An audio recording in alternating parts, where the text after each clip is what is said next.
How is the Labor Commission, and a lot of these questions may sound like they're similar, but they're not similar in nature. How does the Labor Commissioner, using labor market statistics, to identify disparities in employment, wages, and access to job opportunities for marginalized populations? And what concrete steps are being taken to address those gaps? So again, the reason why I'm running is because there are no concrete steps being taken.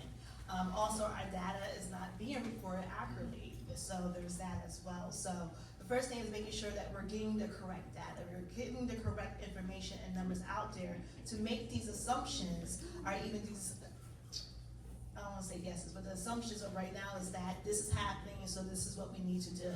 But we're still going off data from October. There has not been any real update reporting. Our reporting comes from Washington, and then it's supposed to trickle down to the state, and we're supposed to do our own reporting. That hasn't happened.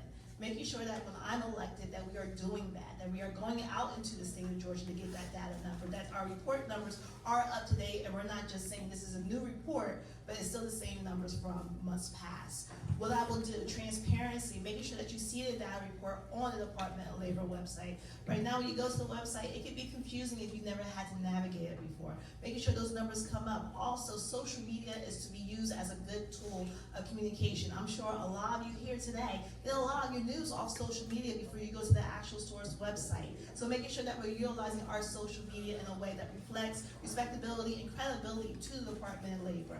Email blasts, town halls, and conversations with people. We have 34 work centers in the state of Georgia. We can have mobile units where we're having these conversations. A town hall saying, hey, the labor commissioner is coming to this county, come with your questions so we can tell you what's going on. And those places that are having those layoffs, those mass layoffs and closing, we're going there and properly training them before the closing happens, because that's what's supposed to happen with this department. Thank you.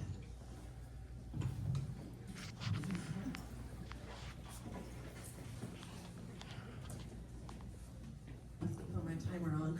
You good? They're scared though. So, like Nikki said, there are no concrete steps. They are not doing anything to address those disparities. And I think when it comes to the statistics and the data that we're collecting, it leaves a big piece out of the picture, which is that right now they like to say unemployment levels are at a low for the state, but what that doesn't account for is that a lot of the jobs that people have taken are very low-paying jobs.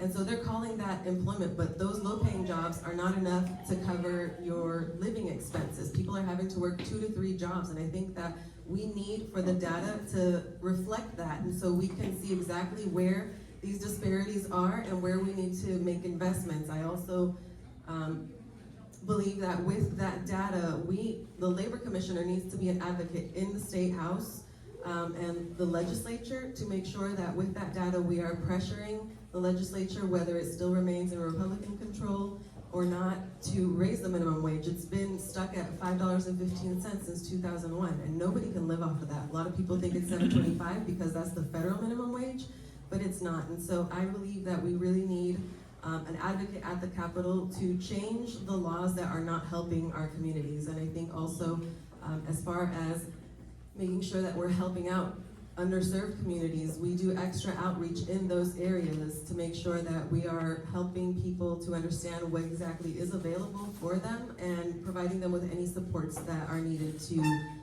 provide real equity for those communities. Thank you.